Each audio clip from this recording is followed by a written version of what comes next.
Welcome to Your Strata Property, the podcast for property owners looking for reliable, accurate, and bite-sized information from an experienced and authoritative source. To access previous episodes and useful strata tips, go to www.yourstrataproperty.com.au.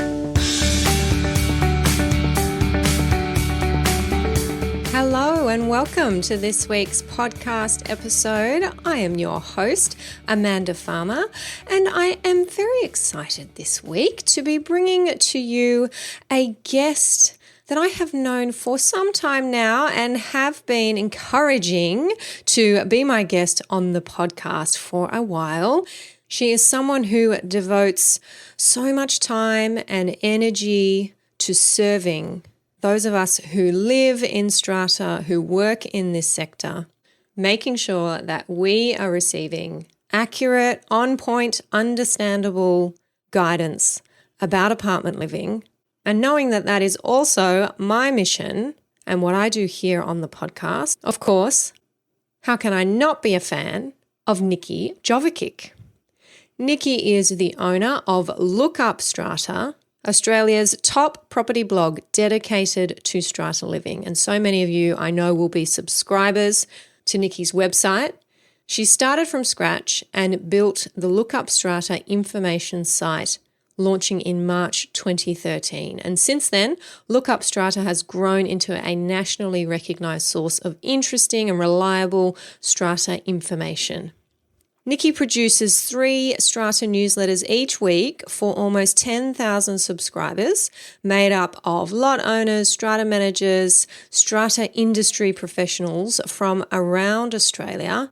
And I can tell you there will be a few organisations out there who have large databases, mailing lists of subscribers who they can send emails to, who consume their content each week.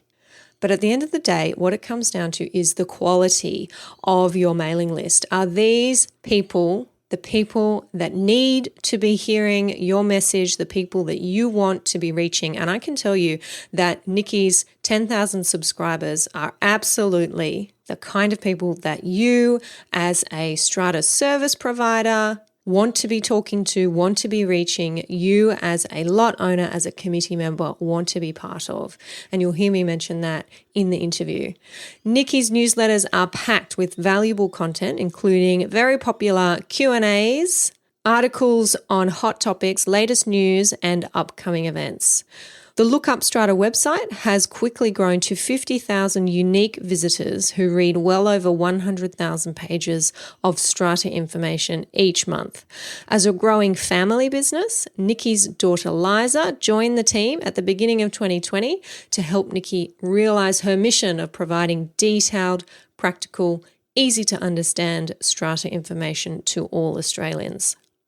Now, I chat to Nikki about how she got started, where the idea came from, what some of the most popular topics and articles are on the website, and what the future is for Look Up Strata. So if you're already a subscriber to Nikki's website, this is a great behind-the-scenes look for you. And if you're not, then you want to head over to lookupstrata.com.au. Wherever you are in the country, there is helpful information there for you. But for now, let's head over to my chat with Nikki Jovicic. Nikki Jovicic, welcome to the show. Thanks so much, Amanda, for having me. It has been a little while coming, Nikki. I think it was probably years ago now, maybe when I first started, that I reached out to you and said, Nikki, please come on my show. Will you be my expert podcast guest? And I think you might have even said, yes. I didn't get a hard no, but I did. We did go a little bit quiet on that. So I'm very, very excited to finally have you here. Yeah, and I do know that it's taken a little while. I don't tend to give hard no's, but I tend to be much happier promoting other people rather than promoting myself, I think. So that's probably where it's come from. Very interesting. We are going to get into that because we are going to talk about your website, Look Up Strata, which I have described in the intro as Australia's top property blog dedicated to strata living. But even though I haven't managed to get you on the podcast until now, we have met in person once or twice and we're regularly on email with each other. You have been a great supporter of my podcast and what I do, and I'm really pleased to share with our listeners here today all the good work that you've been doing with Look Up Strata. Your website is an incredibly helpful source of strata news and information from around the country. What you publish, I find, I dip into it regularly. It is accurate. It is on point. You have some excellent contributors there who really know their stuff, and I know that many of our listeners are familiar with it. Those who come across my podcast and talk to me say, Amanda, do you know Nikki? Have you heard about Look Up Strata? And I say, please. Oh, please, of course. Nikki, why did you start Look Up Strata and when did you start it? Tell us a little bit more about the website and the newsletter. The driving force behind it has always been a place to provide free and easy access information to people across Australia, strata information. So the story started probably back in around about 2010. I was working up in the Northern Territory with the NT Health at the time, and I was working at the local library pulling together subject guides for chronic disease. So things like scabies and tuberculosis. And my father, Alan Clare, purchased Howard Body Corporate at 2010 in southeast Queensland, and he came up with the idea at that point of putting together a site for predominantly then Queensland lot owners, so they had a place to go where they could find information on strata. And back then there really wasn't that much information around at all. It's changed quite dramatically now over the last 10 years, but back then it was hard to find information. And so he'd mentioned to me a few times, and I was up in the Northern Territory and busy, and it wasn't until I moved down to WA in 2012 with my husband's work that I had the time to put aside and actually pull the site together and start to look at it as a viable thing. And initially back in 2012, I didn't have any experience with either pulling websites together or with much information about strata at all. But so I started off then, launched in 2013. I think probably back then the site looked more like a subject guide for chronic disease, but it's changed quite a bit since then, and we're really happy with the direction that it's moved in. We've expanded it into not only lot owners but also strata managers, and other people working in the strata industry use it quite regularly as a source of information. And we've sort of expanded into a few different areas with our Q&As and the regular newsletters that we're putting out. Yes, you do have now, is it twice or have you moved up to 3 times a week you send out your e-news? 3 times. 3 times a week, so Monday, Wednesday and Friday. And honestly, we have so much content that I could be doing 2 a day really, the amount of content that we've got and the amount of questions that we've got running through the site and articles. But we try and pick the best things out. I think that's why we get so much engagement with the newsletter. We really try and pick the best 6 articles. So we're only doing 6 articles an edition. And there's always some really interesting stuff in there. And look, it's very interesting to hear about your background as a librarian, I suppose, and having those research skills and that ability to pull and collate information. And you can really see that come through with the success of your website. I know that you have a very engaged audience, you have a very loyal audience.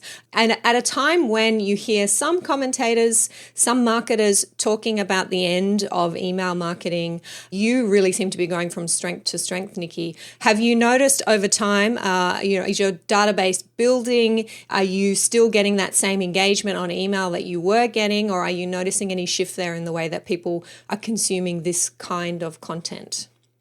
I would definitely say email is not dead. Like it's just, it's amazing. We send the newsletter out and as soon as it hits people's inboxes in the morning, it's just like bang. And it's almost as if they wait for it to come through, which I hope they do in some instances. But yeah, and just through the day, the newsletter days are definitely our biggest day traffic-wise on the site. But I would definitely say it's a great way to get information out there to people. Even, we're quite active on our social media channels, but we certainly get the biggest response back from newsletters. Yeah, look, I find that as well. I have the podcast, obviously, and then I do my own email newsletters that go out quite regularly. And then I also do quite a bit of video these days and social media as well. And I agree with you, email is not dead. I think that the hard thing for modern businesses and marketers, content marketers these days is you have to sort of be covering all bases because different people consume information in different ways. Definitely. I think that's right. And I think the thing is too with the newsletters is to make the content that's in there really good. I think if the content that's in there is really good, you'll get the engagement. If you're putting things in there that people aren't that interested in or that you're not getting much of a response to, then it will drop off because people will just know not to open them. But I think because we put such a huge amount of information and lots of time goes into developing those newsletters, it does take us a while to pull them together. We've got news that goes in from, across the board. So we put quite a bit of information in there, Amanda, that you put out as well, which we're really always happy to push out to our readers because it's great information that you produce. So thank you very much for that. Anything that's been in the news recently, upcoming events, although that section's been a bit quiet of late, but usually the upcoming events, we've got quite a few things in there as well. We're letting people know about SCA events that are happening around Australia as well so that they can get along to those. So not only for lot owners, but also for strata managers as well. Now, you mentioned, Nikki, that your father, Alan Clare, is leading Tower Body Corporate in Queensland. Have you ever been involved in strata management or that business, or do you have any hands-on experience of working in the sector?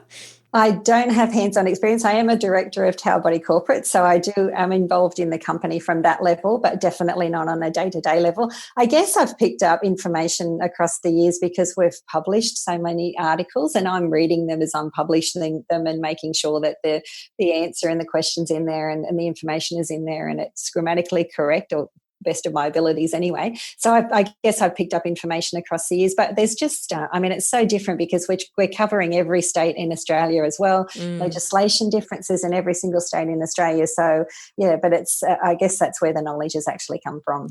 And you don't have a deep desire to become a strata manager or a strata lawyer or no? No. And that's all she's saying. The answer would definitely be no. We're quite happy to push the information out and have other people write that information. Although it does mention in the bio that my daughter, Liza, has just come on board to help out as well with the business, and she's looking at doing some training in that area, but not so much to move into it, to work into it, just to support the information that we're putting out to people. Well, we're very grateful to have you in that role, Nikki. Thank you. Can you tell us what is the most common strata question that you receive on Look Up Strata? And if you can't narrow it down to one, maybe give me three. Okay. I would have to say for probably the last few years, the most common page or the most popular page that's visited on our site is the fact sheet on smoking. So we have so much traffic from people looking for information. Usually it's from the lot owner that isn't the smoker. So they're the people that are either asking or doing the searches, and they're being affected by other people within the building smoking. So maybe one of the neighbours is smoking either on the balcony or within the lot, and then it's affecting the smoke drift is actually affecting their lot. So they're not smokers, but they're having to live with the smell of smoke in their lot. Possibly we've got residents that are smoking in common areas like stairwells, and people are walking through those common areas and they can strongly smell smoke and they'd like to know what to do about it. Also, they might have a balcony and residents upstairs from their lot are smoking and then throwing down cigarette butts onto the balcony. So questions around those kind of issues come in quite a bit, and we have quite a bit of traffic with people searching for how to deal with that.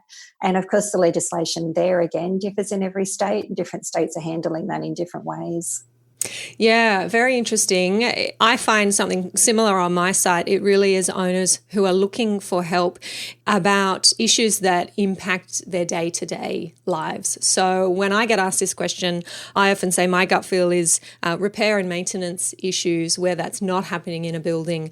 Owners and residents are really concerned to understand their rights when it comes to getting that work done. And I see the same thing when it comes to smoking, and impacts of short-term letting, of course, are always very popular. We are recording this interview, Nikki, at around the second week in May 2020. So there's a lot going on in the world at the moment, and I'm interested to know what you've been hearing through Look Up Strata. What is the COVID-specific information that people are reading or the questions that they're asking? Have you noticed a shift in the nature of inquiries or the use of the site since the pandemic? Definitely. I would have to say we've had so much traffic coming through from people trying to get their head around what's happening. I think the situation initially especially was changing just so quickly that it was hard to keep on top of that.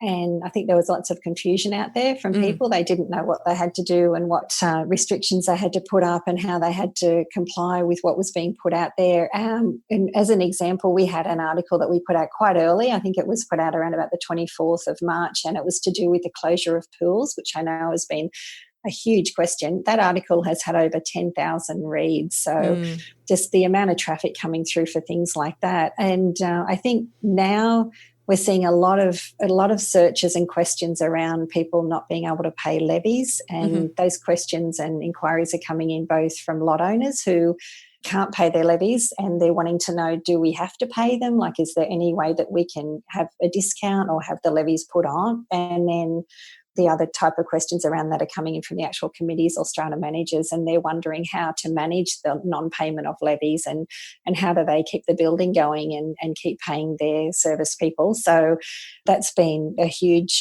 topic that people have been looking for information on. But we have seen, I think, now that we've gotten through that initial, more like a reaction to the information that's gone out, I think people are starting to realise as the lockdowns are starting to be eased off a little bit, and there will be people moving around the building more and going about their normal day-to-day work and schooling and movement around in the world as in the big wide world again. And so I think they're trying to find out how to cope with that and what the buildings will have to do to cope with that over the longer term. So whether it be the next few months or 6 months or 12 months, how do they handle people moving through the foyers and still comply with social distancing? How do they handle people getting to schools and works on time, especially in those really big buildings with lifts and restrictions on the amount of people in lifts? And I think there was an article the other day, and I think you shared it as well, Amanda, on LinkedIn, I noticed, about people taking half an hour to get through the doors into their building in a big building in Sydney. So how do you see that? Like, what would you say to something like that? Yeah, well, that is something that when I posted about that on LinkedIn, having seen it online, and I did also see it in your newsletter, Nikki, the point that I was raising is that in New South Wales at least, and this is where I think the undertaking that you have there at Look Up Strata is massive, and hats off to you because you have to cover these various jurisdictions, and we do have differing rules when it comes to public health orders and directions from government during this time as to what people who live in strata buildings, who manage strata buildings, should be doing. It's different in Queensland to how it is in Victoria to how it is in New South Wales.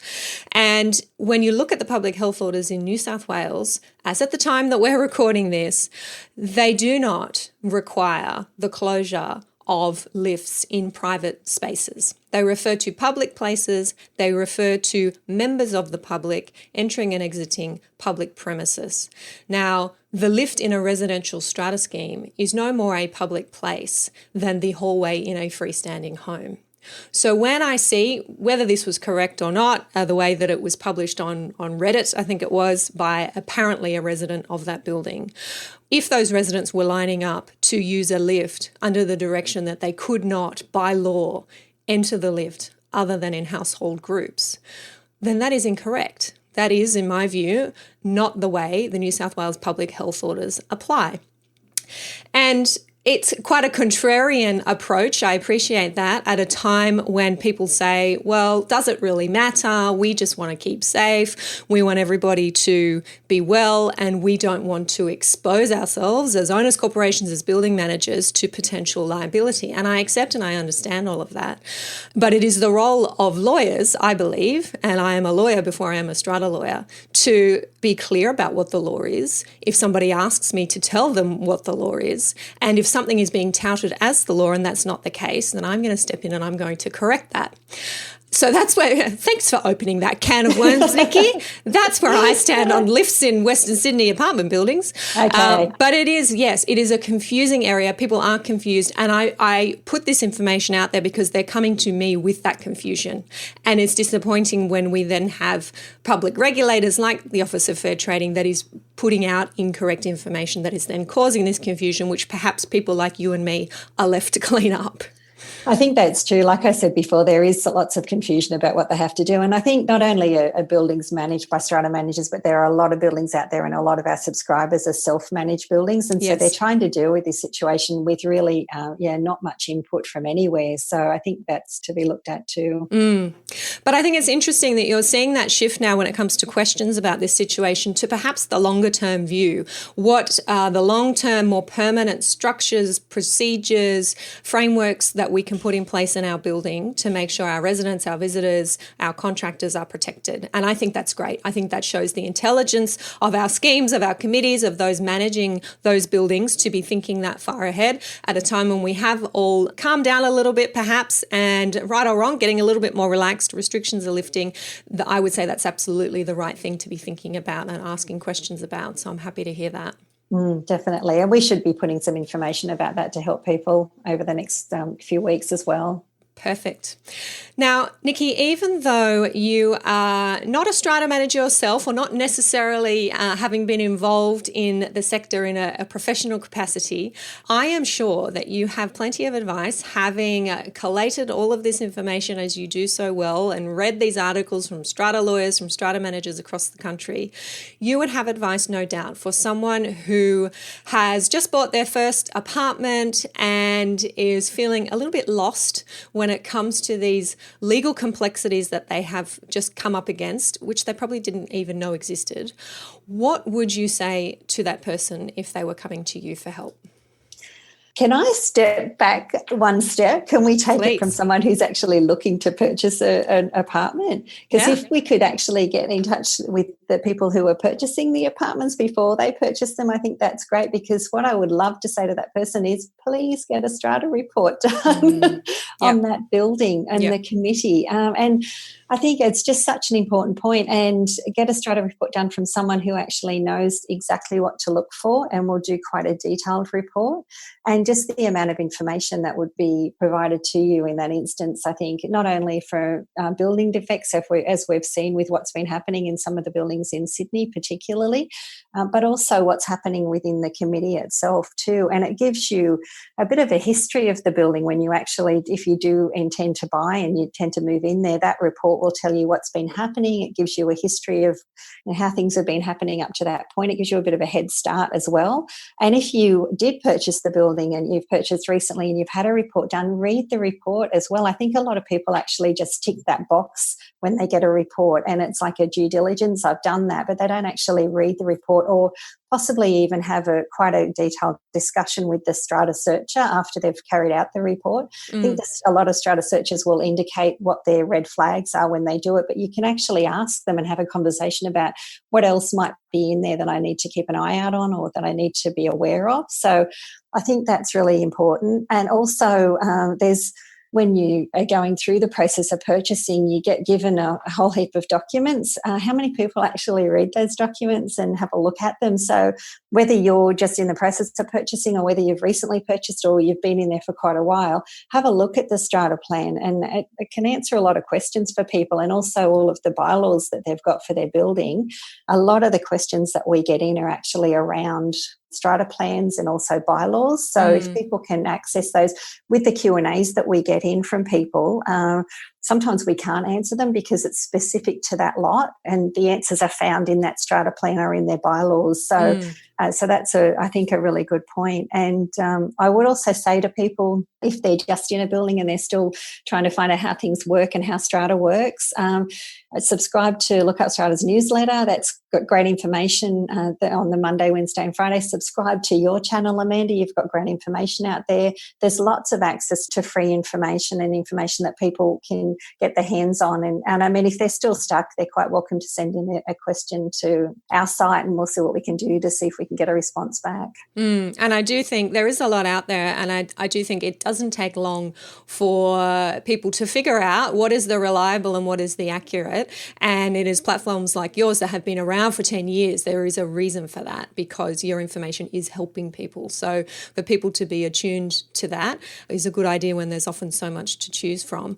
I agree with you completely there, Nikki. The hard work, the important decision is done prior to the purchase, getting the right information, engaging the right people, whether that be a strata searcher or even your representative who's advising you on the purchase itself, whether that's a conveyancer, whether that is a lawyer, a property lawyer, or a strata lawyer who does conveyancing and understands the unique nature of that purchase. I think sometimes purchasers can be lulled into a false sense of security because they think, well, my conveyancer has looked at the contract, or the strata searcher sent the report to my conveyancer, and if there was a problem, they would have told me. Yes. Well, unless that conveyancer knows anything about strata law, they may not be able to pick up the fact that there's no money in the fund is probably not a good sign. The fact that there are NCAP proceedings on foot, that there is a leaky roof, whatever it is that's come up in the report, and some things just don't appear in these reports, it may not necessarily be brought to your attention by somebody who's not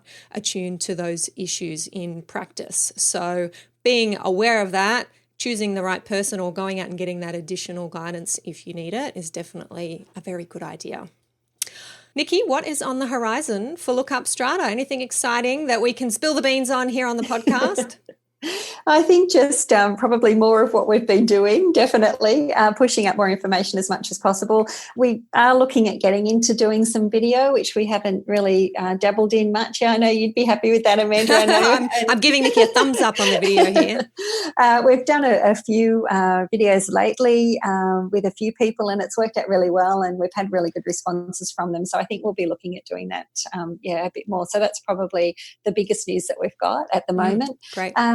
And apart from that, hopefully we can have you on, Amanda, so we can return the favour and you can come on to something that we put together. Yeah, I'd love to. I think that we will see a lot more people doing more video. We're already seeing it now. I think the fact that we're at home, some people might be a little bit bored. They might have a bit more time on their hands wanting to connect. I'm seeing some faces pop up in my LinkedIn feed and in my Facebook feed that I wouldn't otherwise see. And really, when people ask me, I say the key to it is to keep it simple. You don't need to go crazy about lights and mics and screens and cameras necessarily when you're just starting out. To keep it relevant, of course, it's all about your content being engaging for who it is that you're trying to talk to, and to keep it consistent. So if you decide that this is something that you're going to do, then to develop a plan. For example, we will do one video a week for the next month. We'll do 4 or 5 and we'll see how it goes. Unless you've made that commitment and made that promise perhaps to yourself and maybe to your followers, if you want to put it out there, this is what I'm going to be doing. It's very easy to get busy and to lose track and to realize, oh yes, I was going to do video, but that was 2 months ago and I did one. That's true. And the more you do, the better you get and the easier it gets, that's for sure. So I will look forward to seeing that, Nikki. Thank you. Let us know, before we wrap up, how our listeners can find out more about you, Nikki, and Look Up Strata. And please do add anything else. Well, we can always be contacted on our website, which is www.lookupstrata.com.au. I'm always happy to receive emails. We do get quite a few emails in every week and every day. Sure. Your inbox would be terrifying. Your inbox would give strata managers a run for their money, I'm sure. So we do try and get back to everybody that sends an inquiry or an email through personally. Sometimes they fall through the cracks a little bit because we just get really busy times when things like this are happening with the COVID-19 and other spikes to do with building defects and that type of thing. It kind of blows us out of the water a little bit for a while, but we do try to get back to everybody. So please send me an email, and that address, it will be in the notes, I'd imagine, Amanda. So yep, for sure. We'll put that in the show notes. One of the things we do when we first put the site together, we initially thought that we could have a site that would have a list of FAQs. It's probably a bit naive, where anybody could jump in and just find an answer to a question that they had. And I'm sure that you'll agree with me, Amanda, here, that it just doesn't work that way in Strata. It's just there's too many variables to do with the questions. Could be variables within the building or within the actual lot itself, or just different situations. And so what we found the easiest way to deal with that is to have people submit a question to us. us, so they can submit a question in through the Q&A service that we have. And we have this amazing pool of people across Australia, strata professionals, and it's just, I'm so grateful to them. They're busy people, and sometimes we get responses back at midnight, and sometimes we get responses back very early in the morning, and we do understand how busy they are, but they put the time aside to actually give really valuable responses to these questions that we receive in. And so what we do with those, we actually publish them to the site as Q&A articles, and so they're published and then they're pushed out in the newsletter. And we find that lot owners have a great response to them, and even strata managers and other people that are reading them, because they're written by a lot owner.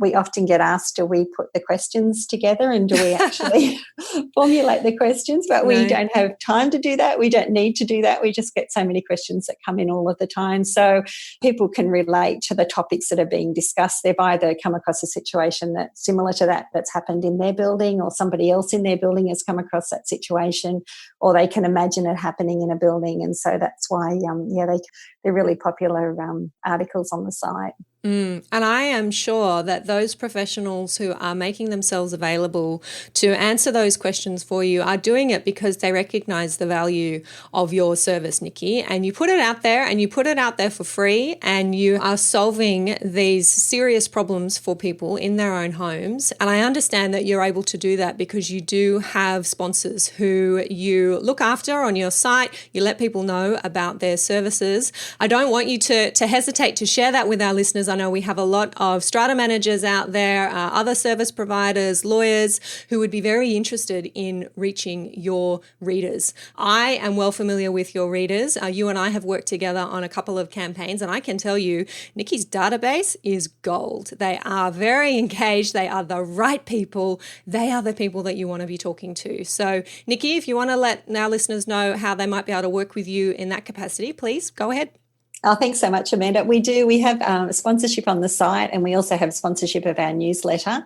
I'm amazed because some of our earliest supporters and sponsors are still with us. So we've had some sponsors for years, which is fantastic to see. There's a reason for that. It's really, really great. And we do try and promote the businesses that are helping us and supporting us as much as we possibly can. And we do have a very loyal readership, and our lot owners are, hopefully we're always asking them to contact sponsors if they need to have a service or to engage a service in that area. Definitely get in touch with me if you're interested in doing that. We do have a really great database of people. I know lot owners are very hard to get in touch with. If you're trying to actually get to people that are, on committees and lot owners, it's really hard to sort of contact those people. And if we can sort of put some really valuable contacts towards them, and I'm sure that they'd be really happy to have a look at that. Indeed.